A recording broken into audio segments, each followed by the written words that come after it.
guys, thank you for checking out my channel. I'm gonna fly with my Mavic Air 2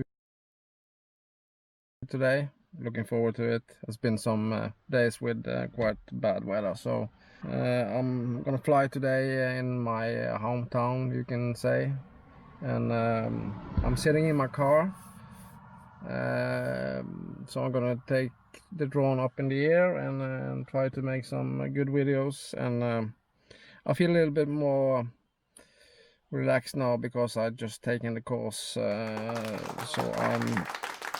I can fly the drone according to the rules and regulation, and that's important.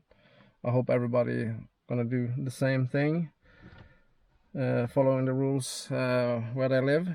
That's important, so we're not destroying this amazing hobby. So stay safe, and please subscribe and like.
much.